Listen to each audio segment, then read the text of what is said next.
The letter hit the dirt at Ruth Bailey's feet like a thrown stone, and every hand on the Warren ranch stopped working at exactly the same moment. Samuel Warren stood 10 feet away from her, his jaw locked so tight the muscles in his face had gone white under the bronze of his skin, and his eyes were doing something Ruth had never seen them do before. They were afraid. Not of her, exactly, but of what she was holding, of what the foreman Hank Tillys had just read aloud from that folded paper, before tossing it down with a sneer that could have peeled bark off a pine tree. Deed says the Eastern Quarter reverts to Caldwell Holdings if the current occupant cannot demonstrate legal marriage or blood inheritance within 60 days, Hank had read, his voice loud enough to carry across the yard to the bunkhouse, to the cook's shack, to the corral where 3 young ranch hands had gone perfectly still. That occupant being one Ruth Bailey, spinster of Hays City, Kansas. Ruth had not flinched when Hank said the word spinster. She had learned 2 years ago on this land that flinching was an invitation. But Samuel had flinched. Every soul on the Warren ranch had seen it. Hector Reyes, who had worked cattle alongside Samuel since they were both young and stupid, saw it. Dottie Crane, who cooked every meal that came out of that kitchen and missed nothing that happened within 100 yards of her stove, saw it. Even young Pete Dawson, 17 and barely shaving, had looked up from the water trough and seen something move across Samuel Warren's face that made him go quiet and look down again, the way you look away from something private. Samuel Warren, who had buried his father and his older brother in the same season without shedding a public tear, who had negotiated with land agents and cattle buyers and one county sheriff without ever showing them anything they could use against him, had flinched when a corrupt foreman tried to use Ruth Bailey's vulnerability as a weapon. He had not said a word about it yet. He had just stood there with the plains wind moving through his dark hair, his hat in his hand, looking at Ruth with those storm-gray eyes full of something he did not have a name for. Ruth had looked back at him. She had always been good at waiting.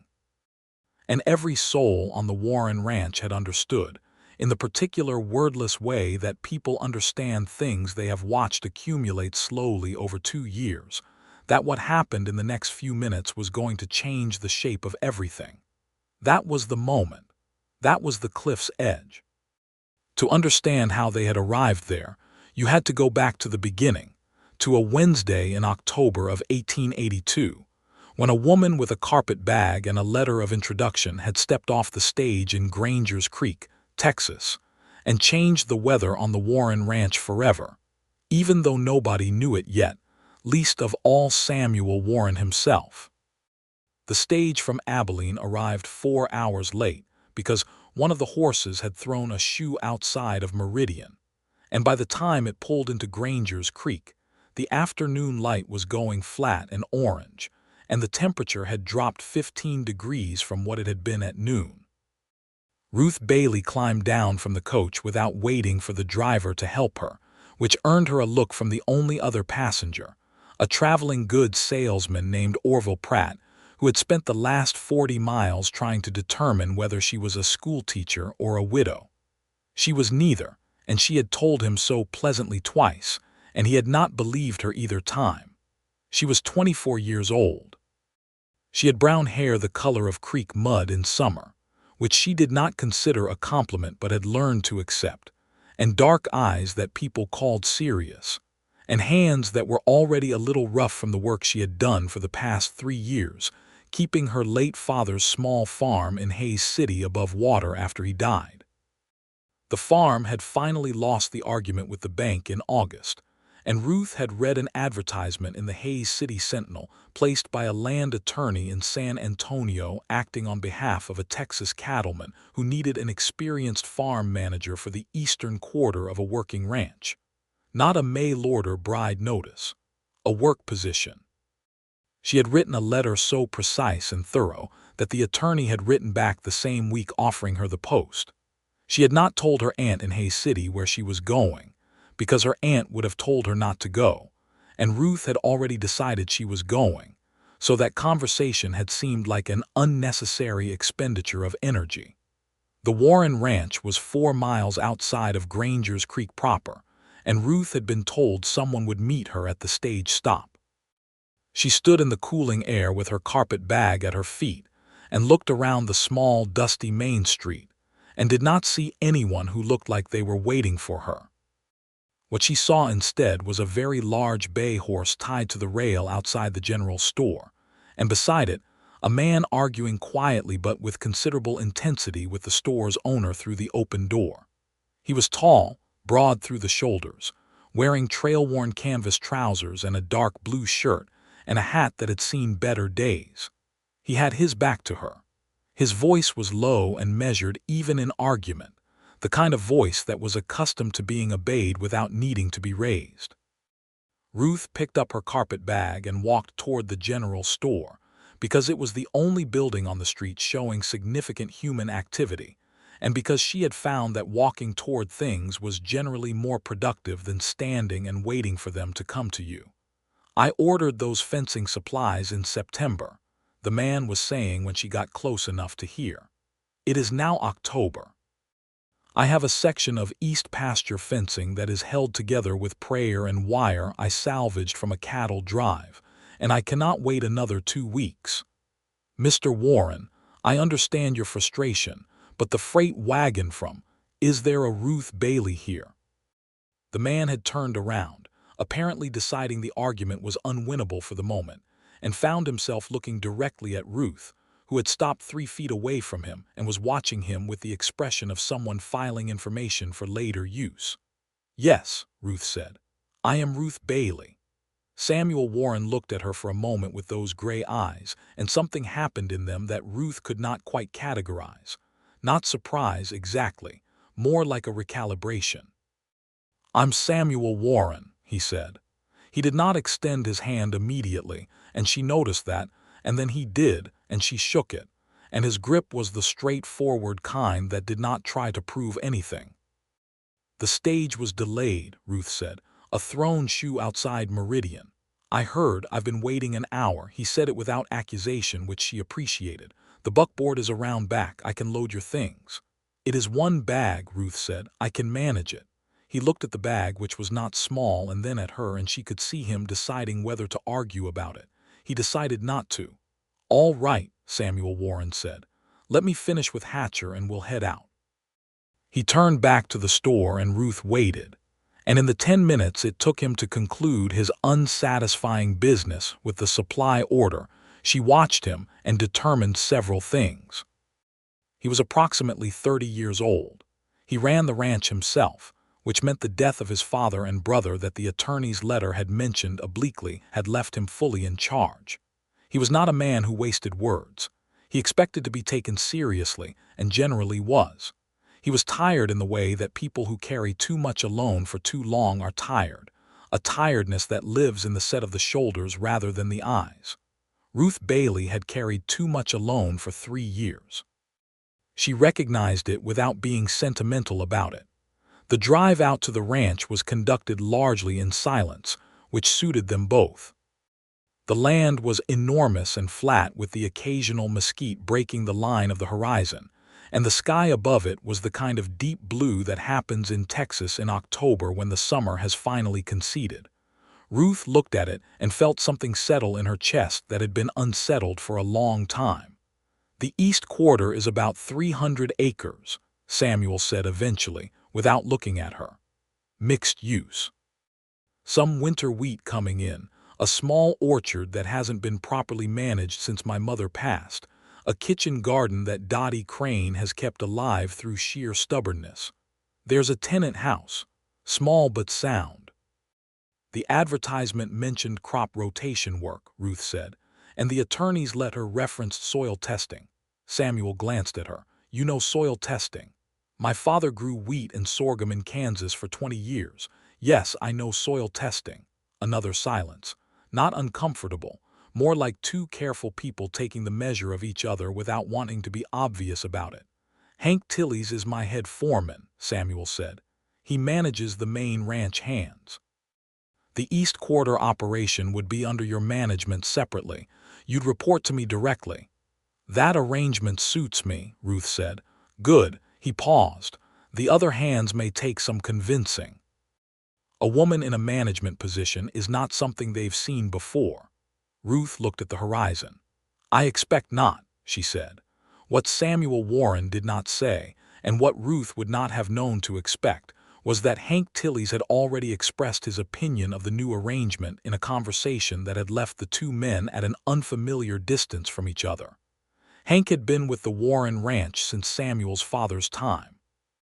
He was competent and loyal in the way that long-service men develop loyalty, which is to say it was specific to certain conditions, and capable of curdling when those conditions changed. Your father never would have brought a woman in to manage land, Hank had said.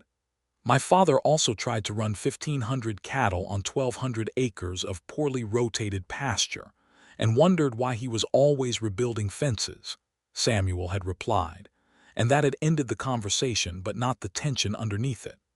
Dottie Crane was the first person to form an opinion of Ruth Bailey that was entirely positive, and she did it in approximately 40 minutes. Dottie had cooked for the Warren Ranch for 11 years, and was a woman of substantial opinions and complete willingness to share them. She was 43, widowed, built like someone had poured stubbornness into a human shape, and she had watched 3 generations of ranch management come and go and had her own views on all of it. She showed Ruth the kitchen garden the morning after her arrival, pointing out the failures and successes with equal enthusiasm, and Ruth had crouched down in the dirt and picked up a handful of soil and rubbed it between her fingers and said, with a directness that Dottie found deeply refreshing, "This has been overwatered for years. The drainage pattern is wrong. We can fix it." 11 years I've been saying it drains wrong, Dottie said. Then we agree. Dottie had looked at her with approval. You'll do, she said, which was the highest compliment in her vocabulary. The ranch hands were a more complicated situation.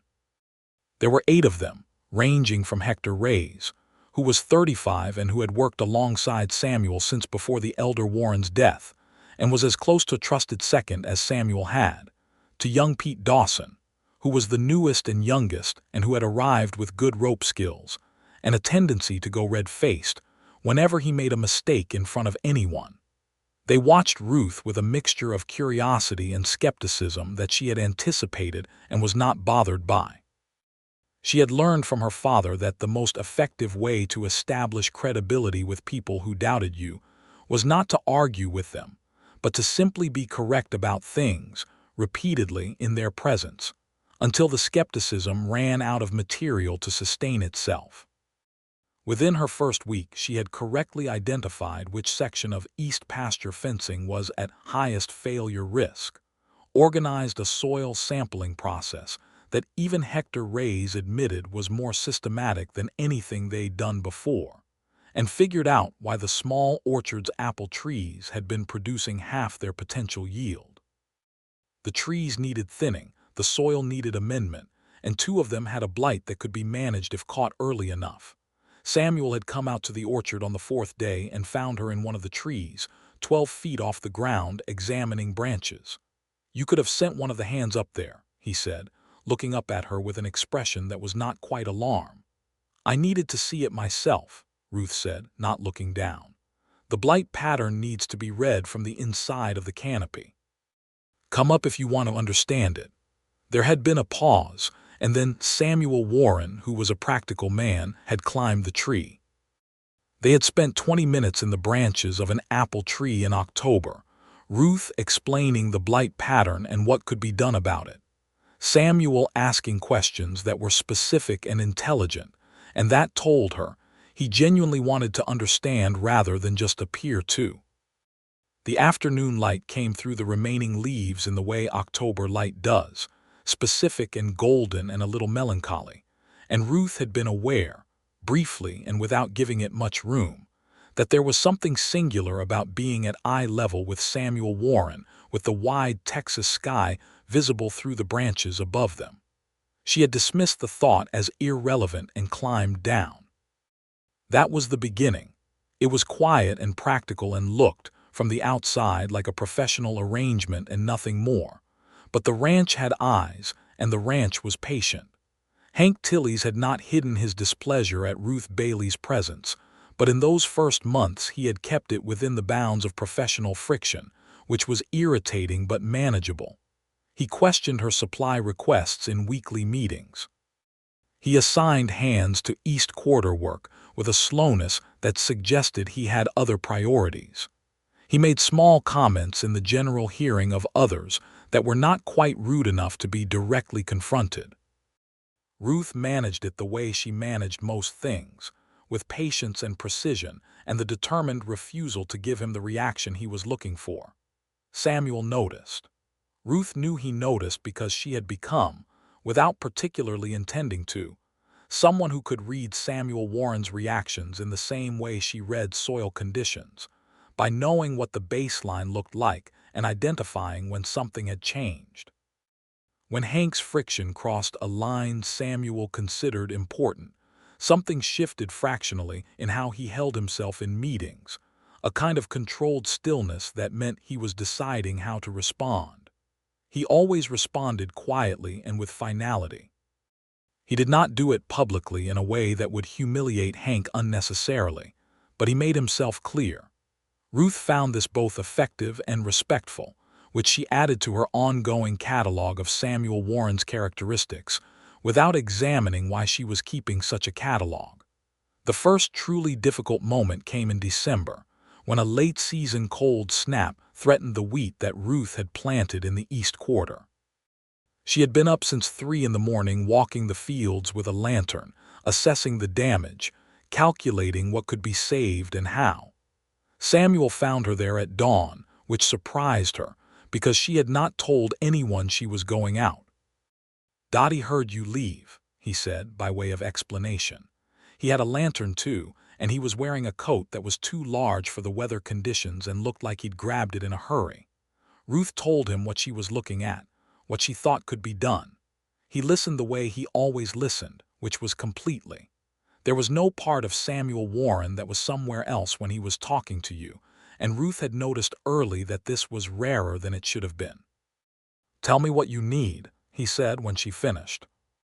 "I need 6 of the hands starting at first light with the frost covers we stored in the south barn, and I need someone to ride to the Kellerman farm and borrow their portable heating braziers. They owe you a favor from the fence dispute in September." "Kellerman will be up," Samuel said. "I'll ride over myself." Ruth looked at him. "You don't need to do that. Send one of the hands." "The hands need to be here doing what you're telling them to do," Samuel said reasonably. "I'll be faster on smoke than any of them anyway." He was right, and she knew it, and he had already turned and was heading back toward the stable. Ruth watched him go and felt something that she was careful not to look at directly, like watching something out of the corner of your eye that you suspect might change if you turned your full attention on it. The wheat was saved. Not all of it, but enough. Ruth presented the loss assessment to Samuel 3 days later with the same directness she brought to everything, and he accepted it with the same steady attention. And when she was done, he said, "The portion that survived is better than I expected." "You made the right calls." Ruth had not expected the compliment, and it did something to the careful, neutral expression she kept as her default, something small and involuntary. Samuel had noticed. She was almost certain he had noticed. Winter on the Warren Ranch was its own particular world. The big work of cattle driving was over, the hands settled into maintenance routines, and the ranch contracted inward around its central structures the way living things do in cold. Evenings in the cook shack became longer and more populated, with Dottie presiding over her wood stove like a commander over a field kitchen, and the hands playing cards and telling the same stories they'd told before and would tell again. Ruth generally ate supper with Dottie and the hands before retiring to her tenant house, which was small and drafty, and which she had made functional and almost comfortable with the addition of a good stove, and a set of curtains she had sewn herself from a bolt of dark blue cloth she'd found in the general store in Granger's Creek. Samuel ate supper in the main house as a rule. The main house was a substantial structure for the frontier, 2 stories of good timber and limestone, built by the first Warren who had claimed the land and added to by each generation since. Ruth had been in it exactly twice in her first 3 months, once to go over supply accounts with Samuel, and once when Dottie had needed help moving furniture after a water pipe froze and burst in the parlor.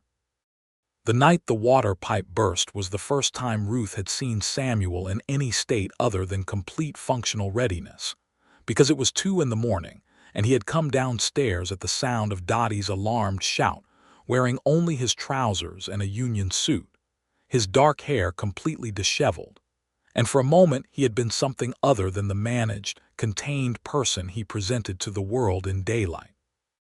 He had looked at Ruth, who had arrived simultaneously from the direction of her tenant house in her coat thrown over her nightgown, with her own hair loose and uncontrolled, and they had looked at each other for exactly 1 second in the flickering lamp light with the sound of water rushing somewhere inside the wall, and then they had both turned to address the problem.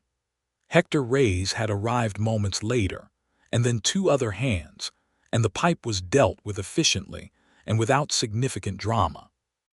But for days afterward, Ruth would sometimes find the memory of that moment arriving unexpectedly, Samuel Warren in the lamplight with his hair undone, looking at her with those gray eyes stripped of their usual careful guard, and she would notice the memory and then set it firmly aside. She was very good at setting things firmly aside. She had built 3 years of survival on that skill. She was not quite as good at it as she had been. In January, when the ground was hard and the work was quiet, Samuel began stopping by the East Quarter more regularly. He had always done a weekly check, walking the property with her and going over what had been done and what was planned, and Ruth had valued those conversations for their practical content. But January's visits were not always about the property. He would come by the tenant house in the late afternoon sometimes, ostensibly to look over the account books, and they would sit at her small table with the lamp between them and go over numbers, and they would talk about the ranch and its history, about the land and what it could do if managed carefully, about Kansas, where Ruth had grown up, and about the years after her father's death. She told him about the bank taking the farm carefully and without self-pity, because self-pity had not been an option for her then, and was not something she had much patience for now. She told him about the advertisement in the Sentinel and the letter she had written that was apparently unusual enough to warrant an immediate response. "What made you write a letter like that?" Samuel asked, meaning the precise and detailed letter that had apparently impressed his attorney in San Antonio. "I knew what I could do," Ruth said. "I thought the simplest approach was to say so clearly and let the facts be their own argument." Samuel looked at her across the lamp. "And if he'd ignored it, then he would have been a fool and I would have written to someone else." Samuel had made a sound that was not quite a laugh but was in the same neighborhood, and Ruth had noticed that his version of amusement was something he distributed sparingly and without apparent awareness, that it transformed his face into something considerably warmer than its resting expression. She had noted this and moved on. She was moving on with great regularity that winter.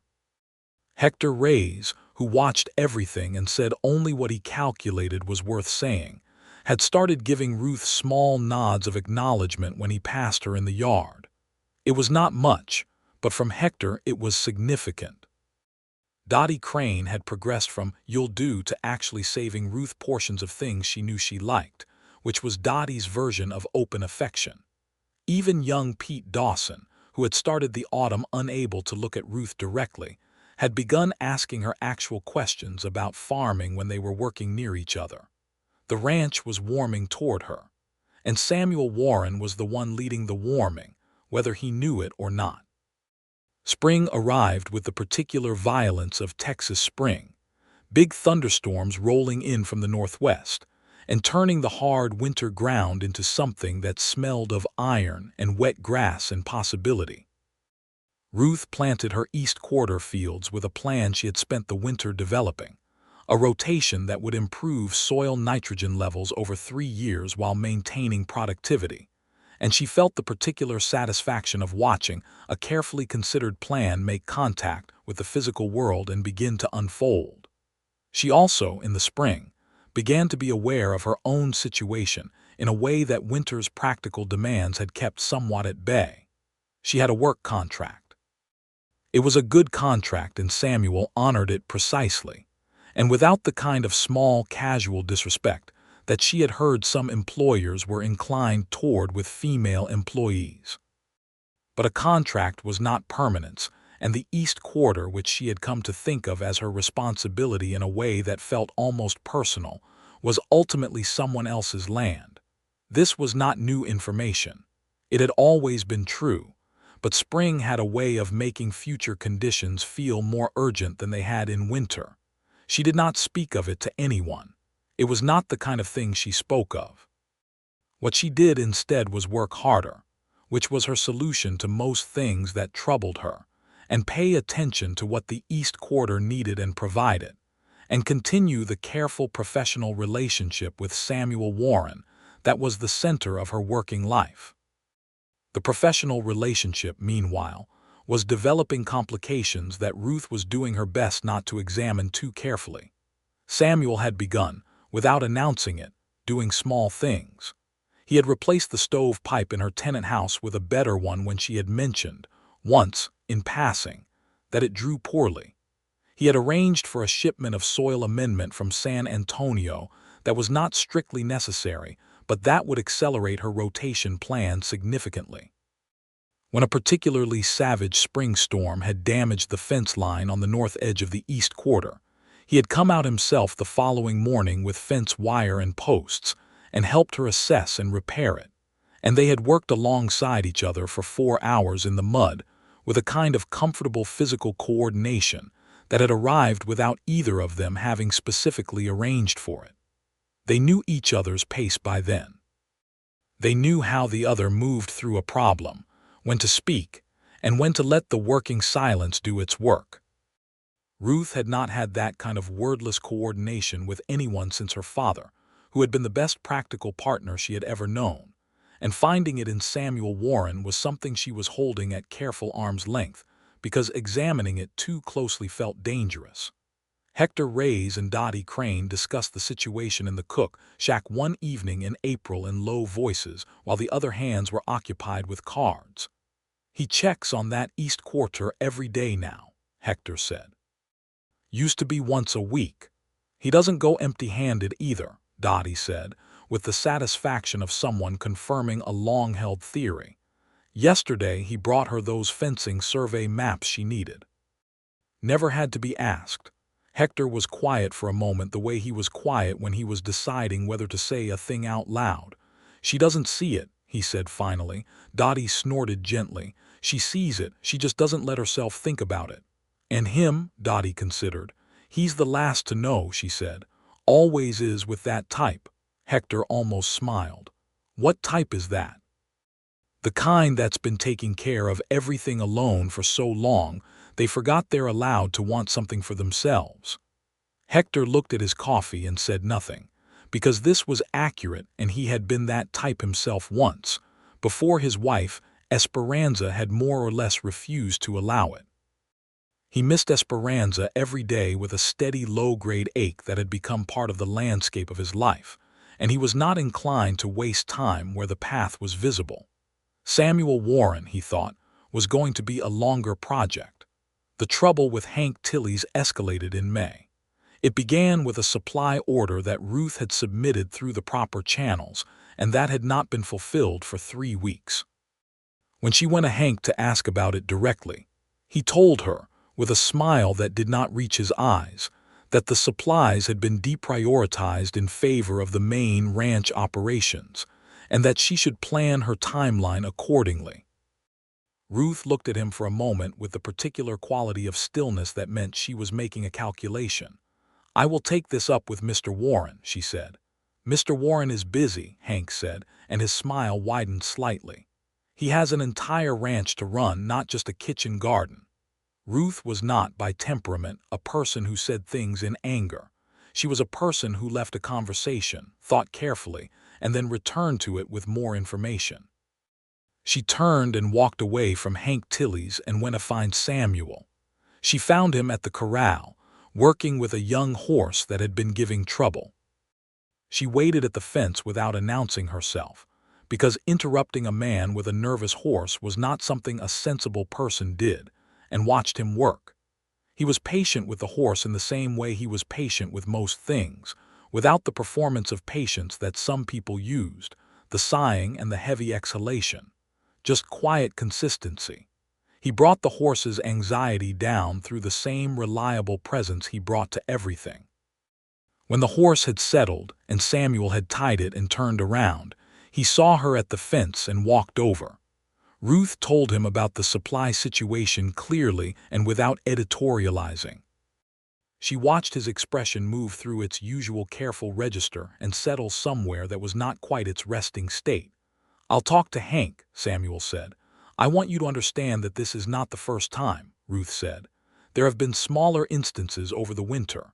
I have managed them without needing to involve you, but this one affects the planting timeline significantly." Samuel's jaw tightened almost imperceptibly. "I understand. I am not asking you to resolve it on my behalf out of any personal consideration," Ruth said, and this was the sentence that felt important to say, the one that established she was here as a professional with a legitimate complaint, not as someone seeking protection. "I am informing you of a management issue that falls within your authority." Samuel looked at her for a moment. "Ruth," he said, and it was the first time he had used her first name without any prefix, just the name, direct and quiet. "I know the difference." Ruth held his gaze for a moment and then nodded and stepped back from the fence. The conversation Samuel had with Hank Tillys that afternoon was not witnessed by anyone directly, but Hector was close enough to the stable to hear the tenor of it, which was low and conclusive and not particularly friendly. The supply order was filled within 2 days. Hank Tillys did not confront Ruth again directly, but his hostility moved underground, which is generally more dangerous. Summer arrived and the East Quarter flourished. The wheat stood well and the soil rotation was doing exactly what Ruth had planned, and the apple orchard, treated for its blight and properly thinned, was producing at a rate that had Dottie making plans for apple preserves and dried fruit stores that would see the ranch through winter with something to spare. Ruth was proud of it. She had not allowed herself much room for pride in the last several years, but this was something she had built from a standing start on land she hadn't known, and she let herself acknowledge it quietly. Samuel walked the East Quarter with her in July on an evening that was still bright at 7 o'clock and hot in the way Texas July is hot, a heat that sits in the air like a physical presence. The wheat moved in the evening wind and the light was the deep gold of high summer, and Ruth walked beside Samuel and pointed out what had worked and what would be adjusted, and he listened in that complete way of his. "This is better than I expected when I hired you," he said, "and I expected considerable." Ruth looked at the wheat. "I have not finished," she said. "The soil improvement work won't show its full effect until the 3rd year. There is still, Ruth." He stopped walking and she stopped too, and they were standing in the wheat field in the long golden light, and he was looking at her with an expression that had bypassed the usual careful management. "I know you have not finished. I meant to tell you that what you have done is remarkable. You are allowed to hear that." She looked at him, and something moved in her chest that she had been keeping very carefully walled off for 7 months. "Thank you," she said. They stood there in the wheat field for a moment that was slightly too long for purely professional purposes, and then a hawk crossed the sky above them and they both looked up at it, and the moment resolved itself into something manageable. But Hector saw them from the corral, 2 figures standing in the East Quarter in the evening light, and he went in and told Dottie, who already knew in the way that Dottie always already knew. "He just doesn't know it yet," Dottie said. "And her?" Hector asked. Dottie was quiet for a moment, which was unusual. "Her it's different," she said. "She knows. She just doesn't think she gets to."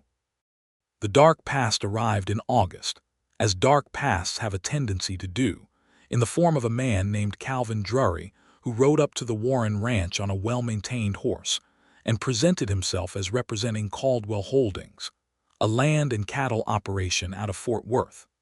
Calvin Drury was polite in the surface way of people who have determined that politeness is the most effective tool available, smooth-haired and well-dressed, in a way that was calculated to communicate sophistication.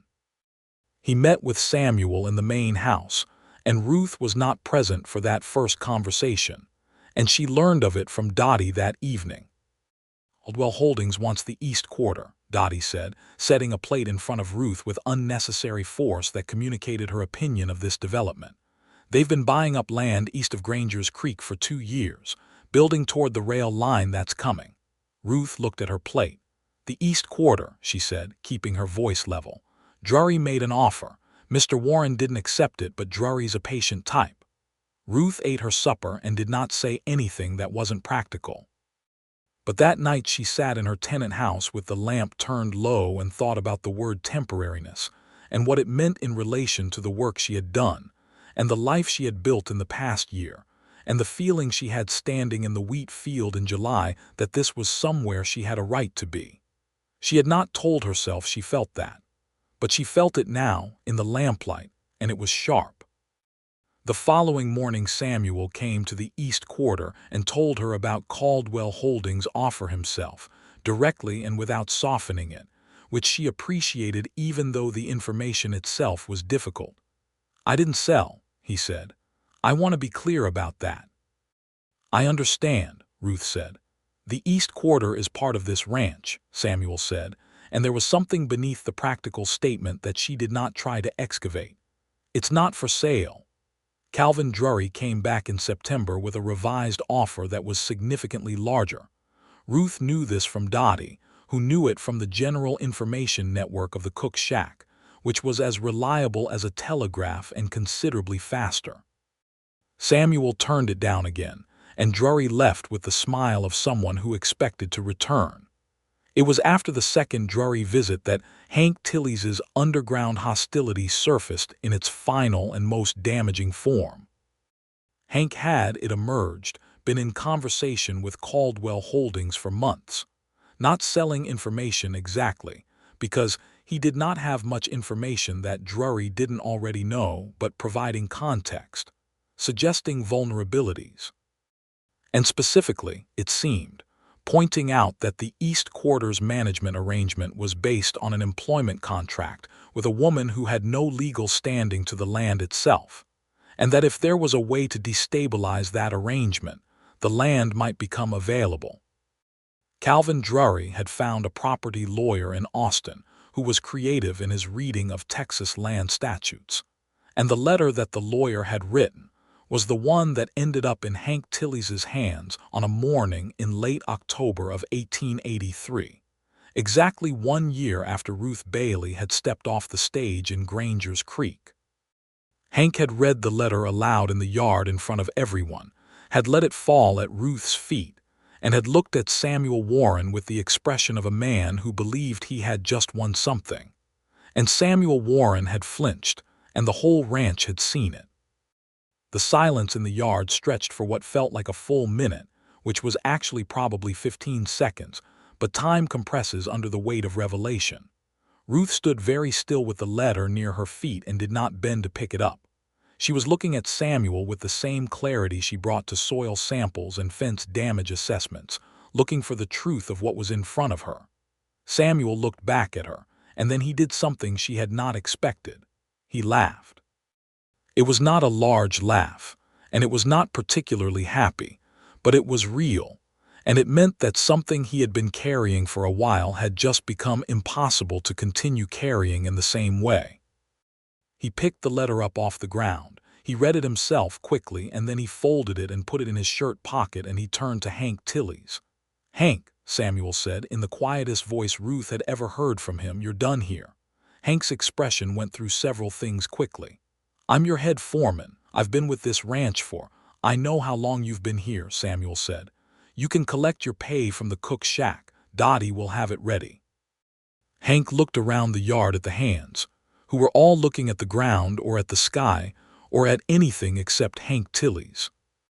He looked at Hector Reyes, who had his arms crossed and his face closed in a way that communicated clearly which side he stood on.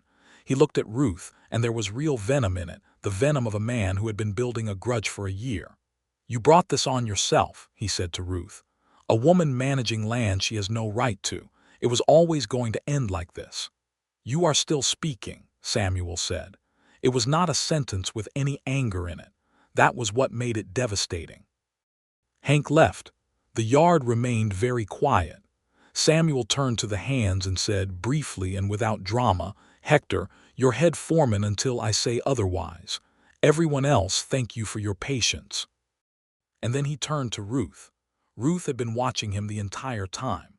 She had been watching the way he had not hesitated, had not calculated, had simply responded to what the situation required with the kind of moral clarity that bypassed the process of deliberation. She had seen that quality in him before in smaller moments, and it had always done something to her careful composure. It was doing something to it now. "May I speak with you?" Samuel said. "Yes," Ruth said. They walked to the east quarter together, to the orchard specifically, which was their particular place without either of them having named it that, the place where they had first understood each other at eye level in the branches of an apple tree. The orchard in late October was stripped now, the harvest done, the branches bare against the pale morning sky. They stood among the trees, and Samuel took the letter out of his pocket and looked at it for a moment. "The law as they're applying it is questionable," he said. "The attorney in Austin is known for creative readings of property statutes. I have my own attorney in San Antonio who would disagree with this interpretation." "That is good to know," Ruth said carefully. Samuel looked at her. "But I want to be honest with you because I think that is what you deserve from me. There is a legal exposure here that could take time to resolve, and in the meantime Caldwell Holdings has resources and patience, and apparently my former foreman's cooperation." Ruth breathed in the smell of dry October earth and bare wood. "What are you telling me?" Samuel was quiet for a moment. She watched him in the way she had learned to watch him, waiting for what was underneath the deliberation. "I am telling you," he said, "that I have been thinking about this for longer than a letter from an Austin attorney. I have been thinking about what this ranch is without you managing the East Quarter, and what my life looks like without you in it, and I have been very deliberately not examining those thoughts for reasons that I believe are embarrassingly obvious to everyone except me." Ruth's heart was doing something she had no practical category for. "I understand Hector and Dottie and apparently every other soul on this property have been aware of this before I was," Samuel said, and there was something in his voice that was completely unguarded in a way she had never heard from him before, "which is not a position I am accustomed to being in." "Samuel," Ruth said. She used his name because it was there, and because she needed to stop him before he said something that had been so carefully controlled for so long that it needed room. "Ruth Bailey," he said, "I would like to ask you to marry me.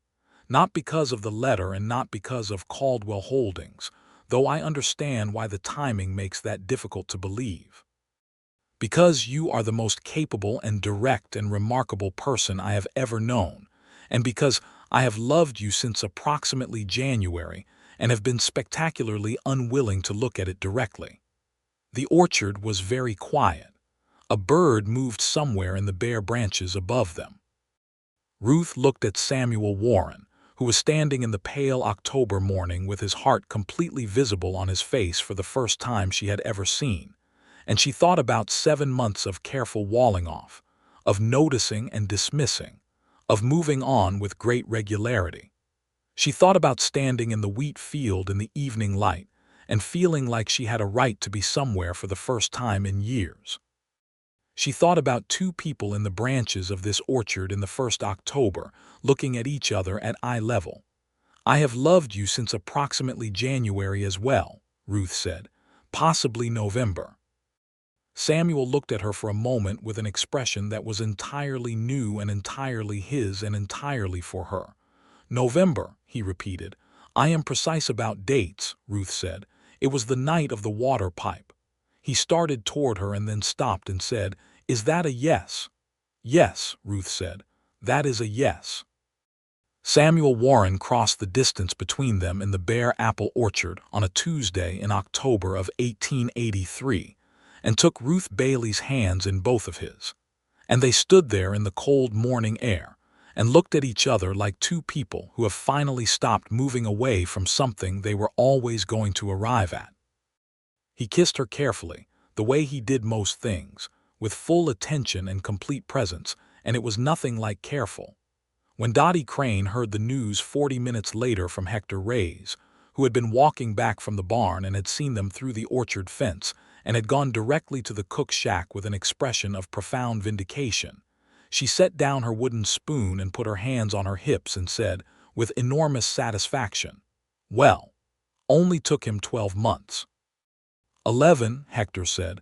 I'm counting from September when he started checking on the East Quarter every day.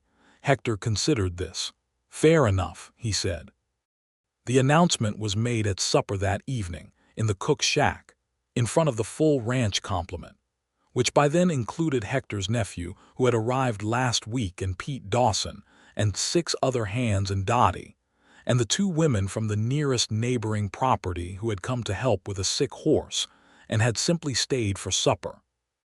Samuel stood at the head of the cook's shack table and said, with the directness that was his fundamental mode, that he intended to marry Ruth Bailey in 4 weeks if the Reverend from Granger's Creek could be arranged, and that the East Quarter would remain under Ruth's management as part of the ranch's combined operations, and that anyone who had a problem with either of those facts was welcome to take their employment elsewhere.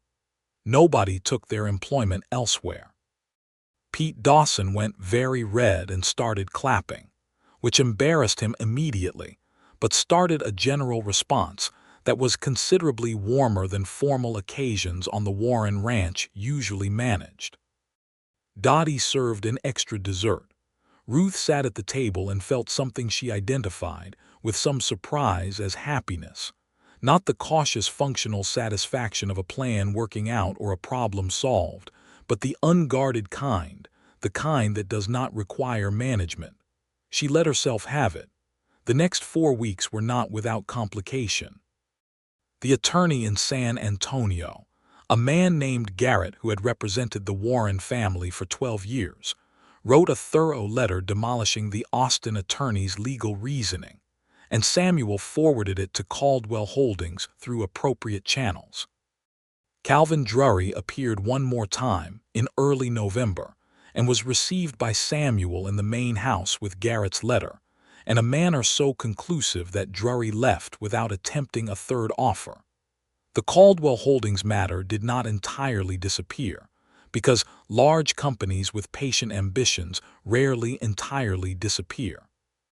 But the legal argument was sound, and the property was demonstrably managed and under legitimate operation, and eventually, over the following year, Caldwell Holdings found easier targets elsewhere.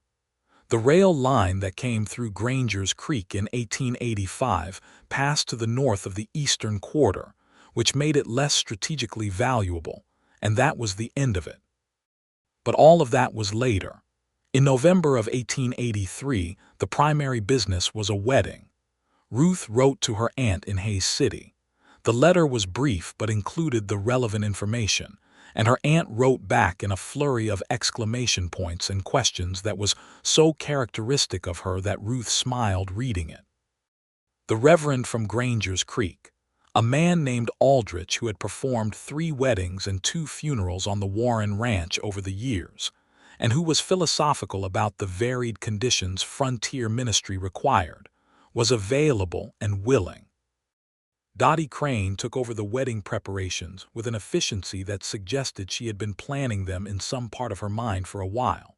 She organized the food, which was substantial, and the decorations, which were simple, and used what the ranch and the season had available: dried autumn grasses and some late chrysanthemums from a neighbor's garden and candles in glass jars along the cook shack tables.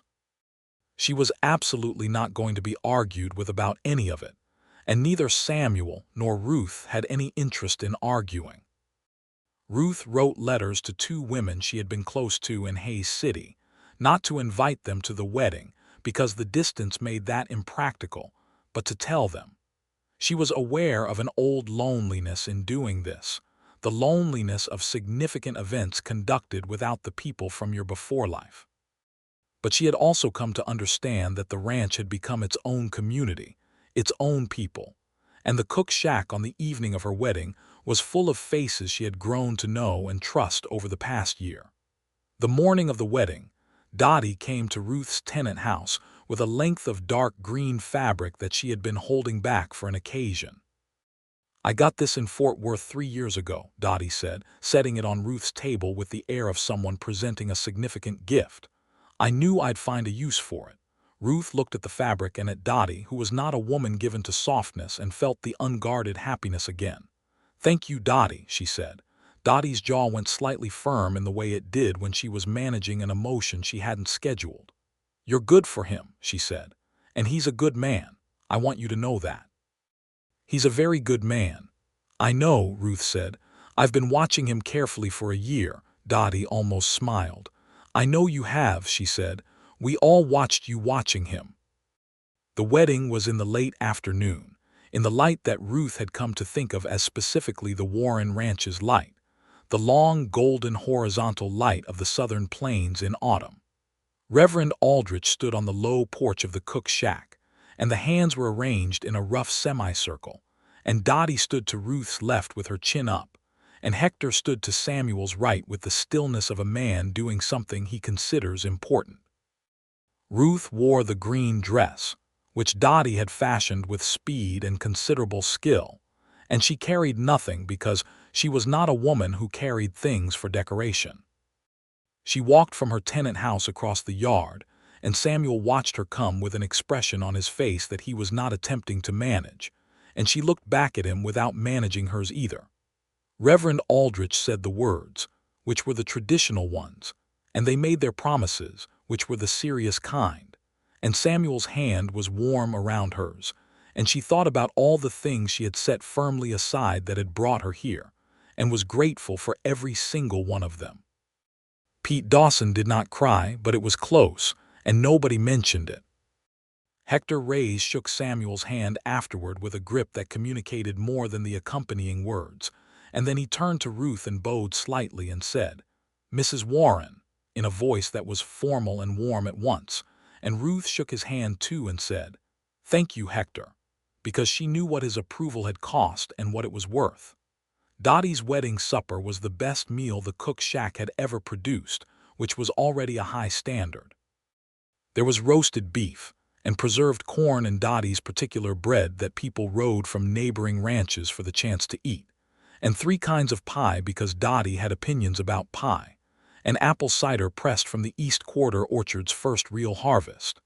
They ate and they talked, and the lamplight was warm, and the night outside was cool, and Ruth sat beside Samuel at the long table with his hand occasionally finding hers beneath it, and felt the solid reality of a life that was hers. The winter of 1883 settled over the Warren Ranch with the particular quality of a winter you are inside rather than outside of, and Ruth understood now what it meant to move through the cold and the shortened days as part of something rather than as a person maintaining her careful, independent position within it. She and Samuel were good together in the practical way she had always known they would be, which was to say they moved through problems with a shared efficiency that had been building for a year and now had no reason to suppress itself.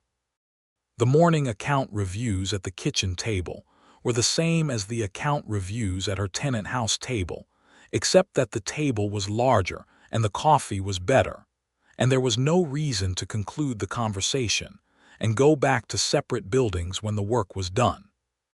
They were also good together in ways she had not allowed herself to fully imagine, which was to say Samuel Warren was as complete and unhurried in private as he was in public, and Ruth had learned that the man who brought his full attention to a fence problem or a difficult horse brought the same quality to her, which was something she had not known she was waiting for until she had it. She did not speak of this to Dottie, who already knew everything anyway. Samuel had moved her account books and her soil management records into the main house study, which she had reorganized over the course of 2 mornings into a system that made significantly more sense than what had preceded it. And Samuel had watched her do this with an expression of complete approval that had made her feel the particular warmth of being seen in one's specific capabilities by someone whose judgment you trusted. They rode the East Quarter together now as a regular habit, Samuel on his big bay smoke, and Ruth on a gray mare named Pearl that Samuel had quietly arranged to be hers several weeks before the wedding with no particular announcement about it. Pearl had opinions about wet grass and strong opinions about other horses getting too close, and Ruth and Pearl had negotiated a working arrangement that Hector said was the most businesslike horse-human relationship he had ever observed. The East Quarter in its second year showed everything Ruth had planned for it. The soil improvement was progressing on the timeline she had established, and the wheat yield for the winter planting was up 12% from the previous year, which was precisely what the rotation model had predicted. Samuel reviewed the numbers with her and then looked up from the paper with something in his face that was not just the satisfaction of good ranch management. "You knew it would do this," he said. "I projected it," Ruth said. "Projection and knowledge are different things." "I am glad the projection was accurate." Samuel set the paper down. "Ruth," he said, in the tone that meant he was about to say something personal. "What?" She said because she liked the things he said in that tone. "I want to tell you something," he said, "and I want you to hear it without immediately explaining it away." "I'll try," she said honestly. "You have made this ranch better in every way I can measure," Samuel said. "The land, the operations, the accounts. But more than any of that, you have made me better. I need you to know that I understand what I have." Ruth looked at him across the study that had been reorganized into the logical shape of their combined minds, with the lamplight between them and the winter night quiet outside, and felt something enormous and uncomplicated. "I need you to know," she said carefully, "that what you have given me is the first place in 3 years that I have believed I could be without contingency, without the sense of waiting to be told I don't belong." Samuel's expression moved through several things. "You belong here," he said. "I know that now," Ruth said. He came around the table and she stood up, and he put his arms around her in the way she had learned he did when he wanted to say something with his whole person rather than just words, and she put her face against his shoulder and breathed. Spring returned, and with it a quiet but significant piece of news, which Ruth told Samuel in the orchard on a Sunday morning in April when the trees were just beginning to bud, because the orchard was where the significant things between them tended to happen. Samuel went completely still for a moment, the way he went still when processing information that required his full allocation of mental resources, and then his face broke into an expression Ruth had never seen on it before, open and young and almost undone with it. "Are you certain?" he said. "I am not uncertain," Ruth said, which was her version of yes. He pulled her close with a care that made her laugh, which made him laugh, which was the best sound in the world. The news moved through the ranch with the speed that all significant news moved through the ranch, which was to say Dottie knew within the hour because she could read the pattern of a morning the way she read the pattern of weather. She said nothing about it for the rest of the day, which was Dottie's version of discretion, and then in the evening she appeared at the back door of the main house with a jar of preserved peaches and a look of profound and barely contained satisfaction. "Dottie," Samuel said. "Don't talk to me," Dottie said, and handed Ruth the peaches and went back to the cook's shack. Hector Reyes, when told, shook Samuel's hand for a long time and said, "Your father would be glad," which was the truest thing he could have said, and both of them knew it. Pete Dawson, who was told by Hector, stood for a moment and then grinned the kind of grin that occupied his whole face and said, "That's real good, sir. That's real good," and went back to work with the kind of energy that comes from having a concrete reason to believe things work out. The pregnancy was, in Ruth's management of it, treated with the same systematic practicality that she brought to everything. She continued her East Quarter work through the spring and into the summer, adjusting what needed adjusting and declining to adjust what did not need adjusting. And Samuel watched her with the particular expression he had developed for moments when he was trying to support her autonomy and his own protective instinct simultaneously, an expression she found both endearing and occasionally amusing. "I am carrying a child, not negotiating surrender," she said once, when he had moved to take a fence survey tool from her hands in a way that was marginally unnecessary. "I know that," Samuel said, letting go of the tool. "I am working on my impulse control." "Work faster," Ruth said, and handed him a different tool and pointed at the section of fence she wanted documented. Dottie had firm opinions about what Ruth should eat and when she should rest, and Ruth had firm opinions about her own body and schedule. And the result was a productive negotiation that ended in Dottie winning most of the important points while being allowed to believe Ruth was maintaining the upper hand on the tactical ones. Samuel watched this with enormous appreciation for both of them. The baby arrived in November, just before the anniversary of Ruth's arrival at the ranch, in the main house bedroom with the doctor from Granger's Creek and Dottie in attendance, and Samuel pacing in the hallway in the particular manner of men in this situation. The child was a boy, which neither of them had specified a preference for because Ruth thought specifying was impractical and Samuel thought specifying was impolite to the universe. He was born with his eyes open, which the doctor said was unusual, and with dark hair, which was not unusual at all, and he was whole and vocal and entirely there from the first moment. Samuel came into the room and looked at the boy in Ruth's arms and sat on the edge of the bed and put his hand very gently against the child's head and said nothing for a long time. "James," Ruth said, which was her father's name and also Samuel's younger brother's name, and she had worked this out without discussing it with him in advance because she knew he would say it was too much, and she wanted it settled before he could argue. Samuel looked at her with the unmanaged expression. "All right," he said. "James." Dottie was at the door with tears she refused to acknowledge. Hector, who had been outside, received the news through the window and removed his hat and stood in the November evening for a moment with it held to his chest. James Warren grew with the particular energy of a child raised on a working ranch, absorbing the rhythms and textures of the land from the start. By the time he was walking, he was already following his mother through the East Quarter with the same systematic curiosity she brought to everything, and following his father through the stable with the same patient attention Samuel gave to everything in that space. Ruth watched him become himself and felt the particular pride of having created someone who would be their own thing entirely. The years after James had a shape that Ruth recognized as genuinely good, the kind of good that is not absence of difficulty, but is the presence of substance and direction and people you can fully trust. In 1885, when the rail line came through to the north of the Warren Ranch, Samuel negotiated a cattle shipping arrangement that improved the ranch's commercial position significantly, and Ruth managed the expanded East Quarter operations with the additional resources that the improved revenue provided. She had 2 women working under her management by then, sisters named Ada and Clara Weston from a family that had recently come out from Missouri, and training them was one of the satisfactions of her working life.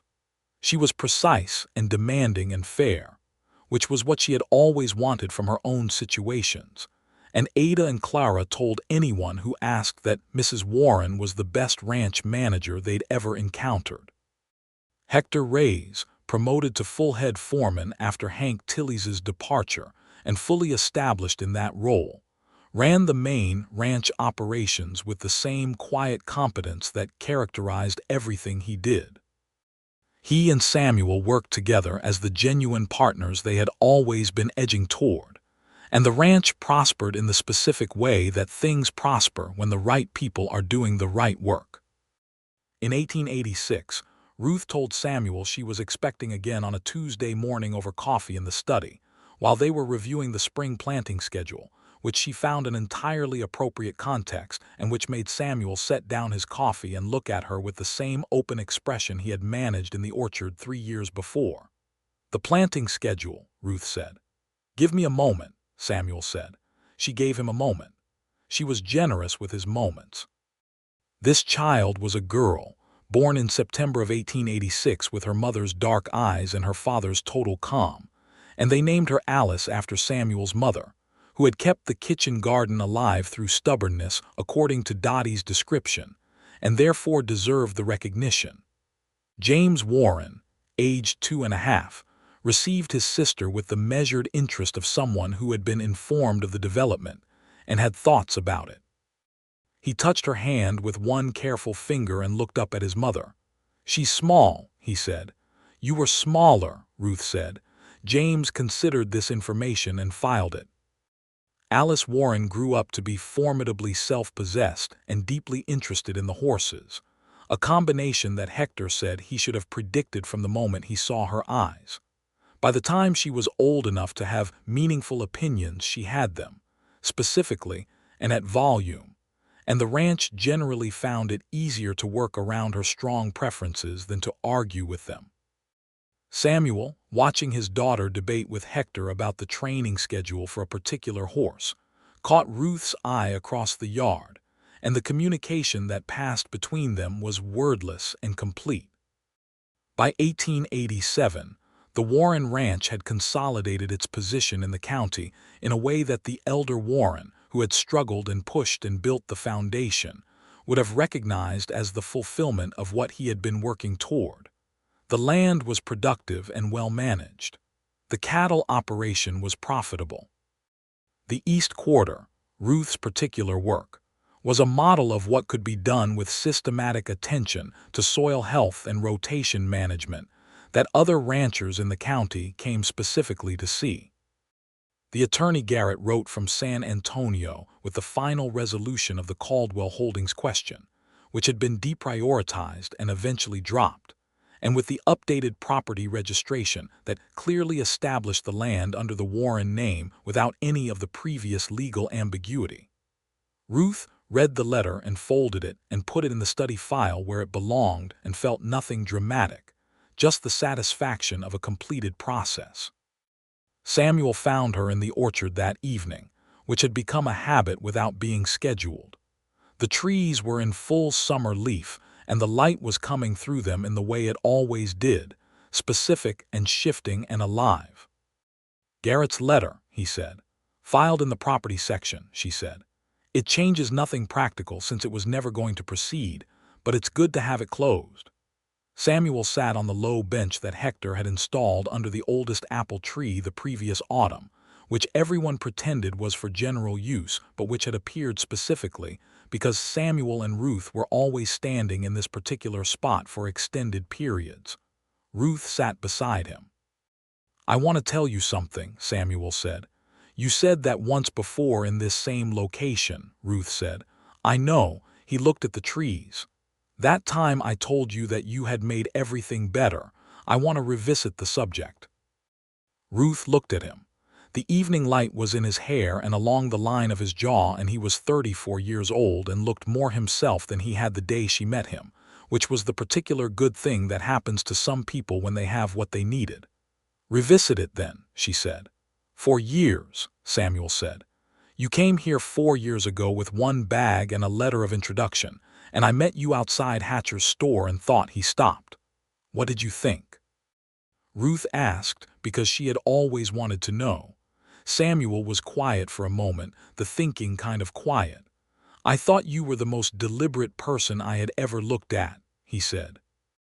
"Like every part of you had been decided on purpose.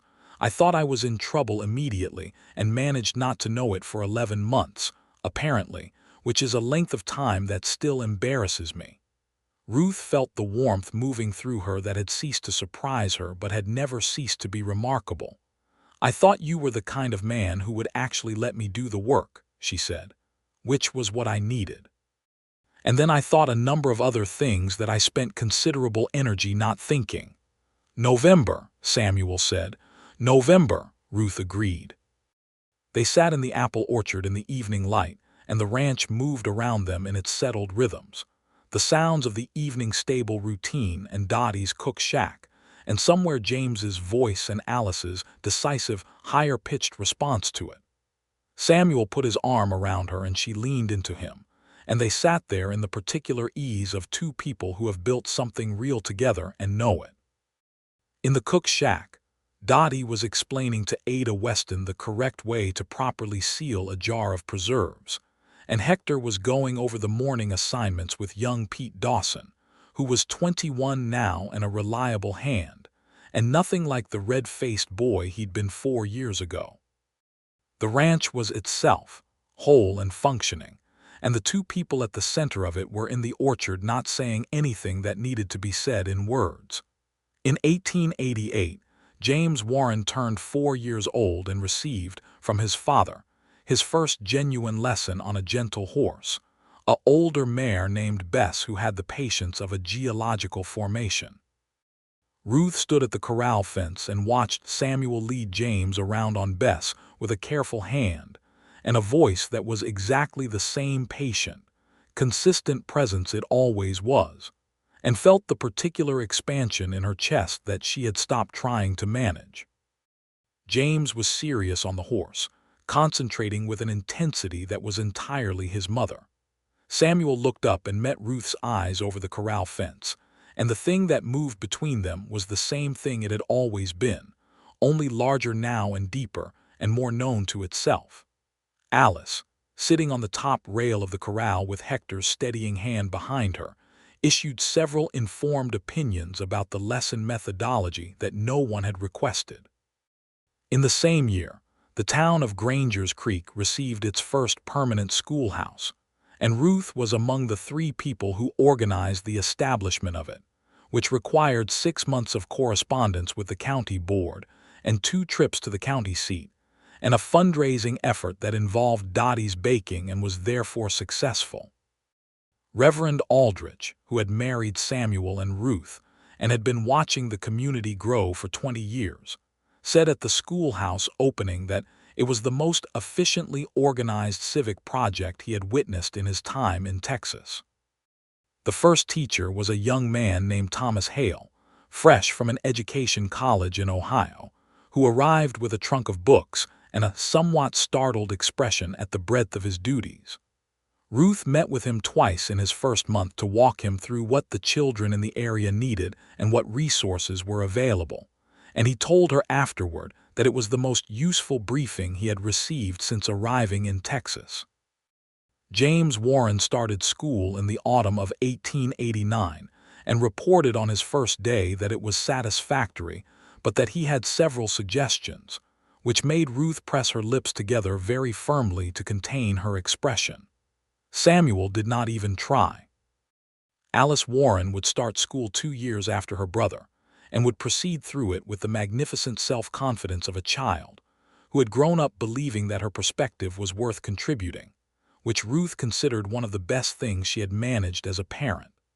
The autumn of 1889 brought with it a late October afternoon that Ruth recognized, with a feeling that had the quality of recognition rather than surprise, as the completion of something that had been begun 7 years before. She was in the orchard, as she often was in October, doing the end-of-season assessment of the trees that she had been doing since that first winter when she identified the blight and climbed 12 feet into the canopy to read the pattern. Samuel came out in the late afternoon, as he often did, and found her on the low bench under the oldest tree with her account book in her lap and her pen moving steadily. "The yield summary," he said. "Up 9% overall," Ruth said. Ada's suggestion about the soil amendment spacing in the east section was correct, which I told her. The northern trees are the most productive they have been in the 7 years I have been assessing them. Samuel sat beside her. The October light was doing what it always did in this orchard in this season, turning the bare branches and the remaining leaves into something that seemed designed to make the significant feel more significant. 7 years, Samuel said. "I arrived in October of 1882, Ruth said, setting the account book aside. 7 years. Samuel was quiet for a moment. "Do you know what Hector told me last week?" he said. "I rarely know what Hector tells you," Ruth said, "because he is appropriately discreet. He said that the day you arrived and I brought you back from Granger's Creek, he watched us come through the gate on the buckboard and thought, that woman is going to change everything here." Ruth considered this. "Hector is perceptive." "He is," Samuel agreed. "He also said he gave me 6 months to figure out that I was in love with you, and that he lost a bet to Dottie about it because it took 11. Ruth looked at him. "You and Dottie were betting." "Apparently everyone was betting," Samuel said, with the rueful expression he still wore when discussing the ranch's collective awareness of his emotional state ahead of his own. "Including apparently Pete Dawson, who bet 12 months and is therefore technically the winner." Ruth put her hand over her mouth for a moment and then let it go and laughed. It was the full laugh, the one she did not distribute widely, and Samuel watched it happen with the expression he always wore when she laughed, which was the expression of a man receiving something rare. "This entire ranch," Ruth said when she could. "They love you," Samuel said simply. "They all loved you before I said anything about loving you, and that is entirely appropriate and also still slightly humbling." Ruth took his hand. "You said it eventually," she said. "In an apple orchard in October," he agreed. "In front of the bare trees," Ruth said, "with your heart completely visible on your face for the first time." "Also the last time I hit it," he said. She leaned against his shoulder and he put his arm around her, and they sat in the orchard that had been her first real proof of what she could do on this land, in the light that had become her particular light, on the ranch that had become her life. The sound of James's voice came from the direction of the stable, and then Alice's voice in response, and then Dottie's voice overriding both of them with the authority of someone who has cooked every meal that has come out of a kitchen for 14 years, and has therefore earned the right to be the loudest person in any adjacent conversation. The ranch was alive around them with the accumulated presence of the people who were part of it, Hector and Pete and Ada and Clara and all the others, and the sound of horses in the stable and the smell of October earth, and the particular piece of a place that was genuinely, completely, and without contingency home. Samuel's arm was solid around her, and his hand was warm over hers, and Ruth Bailey Warren sat in the orchard she had first climbed into on a Tuesday afternoon 7 years ago, with the man who had stood in the same place and told her with his whole heart that he was hers, and let herself be entirely within the life she had built. The whole ranch had known it before he did.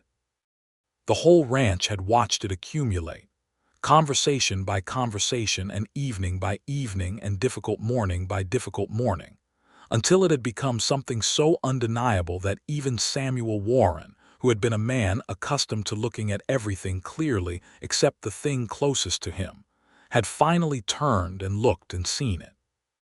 They had all seen him change, the small daily accumulation of softness that a self-contained man develops when he is around someone who makes the containing feel unnecessary. The way he came back from the East Quarter with the specific energy of a person who has been in a place they like. The way his voice changed register when he was talking to her. The way he stood at the fence watching her work with an expression he did not realize was visible. The way he had flinched when someone tried to use her as a weapon, a pure involuntary response from somewhere deeper than decision. The ranch had known. Dottie had known since November. Hector had known since December at the latest. Pete Dawson had known since the spring, which had been his bet. Even the Weston sisters, who had arrived years later, were told the story and recognized in the telling the particular shape of a man who had been the last to discover what was already obvious to everyone around him.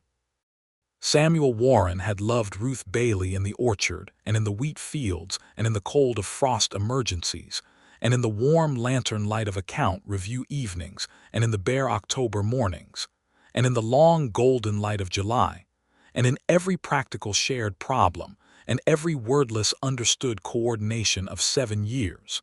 And he had known it eventually, and that was what mattered. He had known it and said it in an apple orchard and meant it completely. And Ruth had heard it and believed it because she was a woman who required truth and had found it.